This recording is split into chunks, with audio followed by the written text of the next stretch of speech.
नमस्कार किसान भाइयों, मैं रणविजय सिंह महिंद्रा ZPC से। आज हम आपको बताएंगे कि सीड कटिंग जो हम करते हैं वो कैसे करें। सीड कटिंग के बारे में जानकारी देंगे कि क्यों हमें सीड कटिंग करनी चाहिए, आलू की सीड काटते हैं कैसे काटते हैं, क्यों काटते हैं, वो सब आज हम इस विषय में हम बात करेंगे। सबसे पहले तो हम सीड को क्यों काटते हैं, सीड काटने की हमें आवश्यकता क्यों होती है। कभी भी जब हम आलू का सीड लगाते हैं तो उसका हमारा साइज़ होता है लगभग हमें 50-60 ग्राम का आलू लगाना चाहिए। पर बहुत बार क्या होता है कि हमारे पास जो सीड की अवेलेबिलिटी है वो बड़े साइज़ का आलू है। बड़े साइज़ का करने का कारण ये हो जाता है बहुत बार कि अर्ली जनरेशन का सीड है, उसे वो हमें इतना महंगा पड़ता है कि उसे मार्केट में राशन में नहीं बेच सकते, उसे वैसे ख़राब नहीं हो सकते, तो वो हमें अगले साल बुआई के लिए चाहिए होता है। दूसरा एक बहुत बड़ा कारण आजकल ये है कि आज के टाइम में ज़्यादातर ऑटोमेटिक प्लांटर आ गए हैं। आलू बिजाई करने के, बुआई करने के जो प्लांटर हैं वो ऑटोमेटिक है और उसमें जो लगभग 200 ग्राम से ऊपर का आलू है वो नहीं चल पाता, वो मशीन में फंस जाता है। तो उसे के लिए भी हम सीड को काट के लगाते हैं। तो आज हम इसी विषय पर चर्चा करेंगे कि सीड काटते टाइम हमें क्या सावधानी रखनी चाहिए और सीड काट के फिर वो कैसे लगाना चाहिए।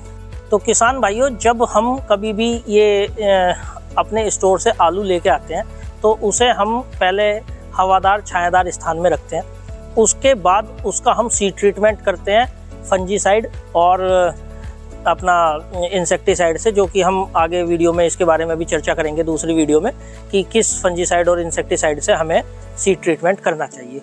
सीड ट्रीटमेंट करने के बाद कभी भी जब हमें सीड कटिंग करनी है तो हमें कभी भी सीड ट्रीटमेंट पहले ही करना है, ना कि सीड ट्रीटमेंट हम सीड काटने के बाद करें। उसके बाद हमें देखना है कि जो हमारा ये सीड साइज़ है, अगर हम सीड साइज़ में आपको ये सीड साइज़ दिखाता हूँ, अगर ये हमारा 100-120 ग्राम का आलू है ये, तो इसे हम ऐसे लंबा आकार में काटेंगे। काटने की विधि मैं आपको अभी बताऊंगा। मतलब हर आलू की जिसकी हमें कटिंग करनी है उसमें उसका वजन, जो एक टुकड़े का वजन है 40 से 50-60 ग्राम तक होना चाहिए, जिसमें कम से कम 2 आँखें या 2 से अधिक आँखें हों। ध्यान यही रखना है कि हर प्रत्येक टुकड़े में 2 या 2 से अधिक आँखें हों। हल्की चिटिंग जब स्टार्ट हो जाए आलू में, उसके बाद ही हम इसकी कटिंग करते हैं। अगर 100-120 ग्राम का आलू है तो हम इसे ऐसे 2 टुकड़ों में काटेंगे। उससे अगर हमारा बड़ा आलू है, ये 200 ग्राम का आलू है, तो हम इसकी एक हिस्सा ये काटेंगे और बचे हुए हिस्से को ऐसे 3 हिस्सों में काटेंगे। अगर उससे बड़ा अगर हमारा और आलू है 250 से 300 ग्राम तक का, तो हम उसे 4 हिस्सों में, एक हिस्सा ऐसे काटेंगे और फिर ये बीच में से काटेंगे। हमें ध्यान हमेशा सबसे ज़रूरी यही रखना है कि प्रत्येक टुकड़े में कम से कम 2 या 2 से अधिक आँख हो, कम से कम 2 तो आँखें होनी चाहिए। तो किसान भाइयों, अब आपको हम दिखाते हैं कि इसे आलू को काटने की विधि, सीड कटिंग करने की क्या विधि है। जो मैंने अभी बताया है कि कैसे काटना चाहिए वो बताते हैं। जब हमें ये 2 हिस्सों में आलू काटना है, जो हमारा 100-120 ग्राम का आलू है, उसे काटने के लिए हमें जो हमने ये निशान लगाए थे उसे इस प्रकार से काटना चाहिए, जिससे कि प्रत्येक टुकड़े में कम से कम 2 आँखें हों और एक टुकड़े का वजन 50 से 60 ग्राम हो। उसके बाद जैसे ये अभी चाकू को हमने सैनिटाइज़ किया है, सैनिटाइज़ करना बहुत ज़रूरी है। उसका कारण है कि अगर किसी आलू में हमारे में वायरस है तो वायरस ट्रांसमिट ना हो दूसरे ट्यूबर में, और कोई बैक्टीरियल इन्फेक्शन हो तो वो भी सैनिटाइज है। हमें हर लेबर के पास अपने ये सैनिटाइज़र ज़रूर रखना चाहिए और उसे बार बार बोलते रहना चाहिए कि इसे चाकू को बार बार इसमें डिप करते रहो। फिर अभी दूसरा हम जो 200 ग्राम का लगभग का आलू है वो काटते हैं। इसे पहले इसका ऊपर का भाग हमने काट लिया और इसके बाद हमने ये उसे वही उसका तरीका पपीते की तरह हमें आलू को काटना है, ना कि नींबू की तरह। इसके ये 3 हिस्से हो गए, जिसके प्रत्येक हिस्से में लगभग कम से कम 2 आँख हैं और इसका प्रत्येक का वजन जो है वो 40 से 50 ग्राम का है। तीसरे आलू को, जो ये हमारा बड़ा ट्यूबर है, इसके हम 4 हिस्से करेंगे क्योंकि ये काफ़ी बड़ा आलू है और इसका लगभग वजन वही 60 ग्राम 70 ग्राम के आसपास आएगा। काटिए।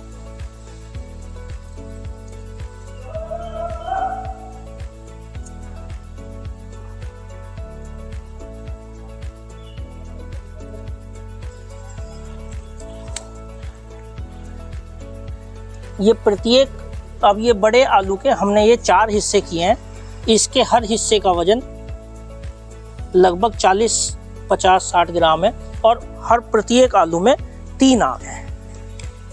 ये हमारी आलू को काटने की विधि है। इसके बाद अब हमें क्या चीज़ों का ध्यान रखना है। अब हमें इस आलू को, जो हमारा ये कटा हुआ आलू है, अभी मैं आपको दिखा देता हूँ। जो हमने बहुत सारे ये ट्यूबर अभी काटे हैं, इनका हमें एक मिश्रण तैयार कर लेना है। जो इसकी ये वाली सतह है आलू की, अभी इस पे पानी है, इसमें इन्फेक्शन होने का चांस है, तो उससे बचाव के लिए हमें इसका एक मिश्रण बनाते हैं और वो मिश्रण हम तैयार करके अभी आपको दिखाएंगे। उसमें क्या होता है, हमें लेना है पीओपी, जो हमारे घरों में यूज़ होता है दीवारों पे करने के लिए, प्लास्टर ऑफ पेरिस जिसे बोलते हैं वो, और दूसरा लेते हैं मैनकोजेब M45, वो किसी भी कंपनी का आप ये ले सकते हैं।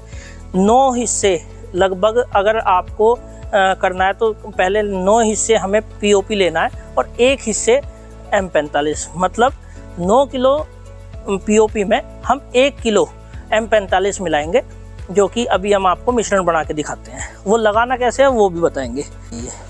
ये हम जो पीओपी अभी ले रहे हैं, ये लगभग 2 किलो के आसपास पीओपी है और इसमें हम 200 सवा 200 ग्राम के आसपास मैनकोजेब मिलाएंगे। ये पीओपी होगी और इसमें ये मैनकोजेब मिला देते हैं। इसका हमें ध्यान ये रखना है कि जब हम इसे मिलाएं तो हम ग्लव्स पहन के रखें, जिससे कि हाथों पे ये किसी तरीके से ना लगे। इसका मिश्रण को हम अच्छी तरीके से मिला देंगे। ये अच्छे से आपस में मिक्स हो जाना चाहिए। तो किसान भाइयों, जब हमने ये मिश्रण तैयार कर लिया, पूरा हमारा मिश्रण तैयार हो गया, उसके बाद हम जो हमारा ये कटा हुआ आलू है उसकी सतह पर ये पूरा हमें ये मिश्रण लगाना है। वो लगाना कैसे है, अगर हमारे पास लेबर की अवेलेबिलिटी है, हमारे पास लेबर और हमारे पास टाइम है, तो ये इस हिस्से पर ऐसे ये ट्यूबर पे हमें पूरा ये लग जाना चाहिए। ऐसे ये पूरा लग जाए। ये एक एक आलू को भी हम कर सकते हैं, लगा के ऐसे रख सकते हैं। ये पूरा हम ये करके रख सकते हैं। दूसरा इसका तरीका क्या है, अगर ये हमको ये बहुत कम पॉसिबल हो पाता है, क्योंकि उस टाइम पे सभी किसान भाइयों को जल्दी होती है और उतनी लेबर भी नहीं मिल पाती ये सब करने के लिए। तो दूसरा इसका एक आसान तरीका ये है, इसे हम जो हमारा ये कटा हुआ आलू है उस पे हम इसे छिड़काव कर सकते हैं। ऐसे इसे अच्छे से बुरक सकते हैं। पूरे इस पे छिड़कने के बाद इसे छिड़क दो इस पे अच्छे से, और एक्स्ट्रा भी डाल सकते हो। ये बहुत अच्छे तरीके से सभी आलू पे अच्छे से आ जाए। ये मिश्रण इस पे छिड़कने के बाद हम जिस पल्लड़ पे ये कुछ आलू काट के, जैसे अभी इस पे ये थोड़े आलू हैं, इसमें ज़्यादा भी हो सकते हैं, और इस पे ये पल्लड़ को पकड़ के ऐसे हम इस पल्लड़ को पकड़ते हैं और इस पल्लड़ को ऐसे हिलाते हैं कि इस पे ये पूरा आलू इसके कटे हुए सरफेस पे अच्छे से चिपक जाए। ये आप इसे ऐसे हिला सकते हैं।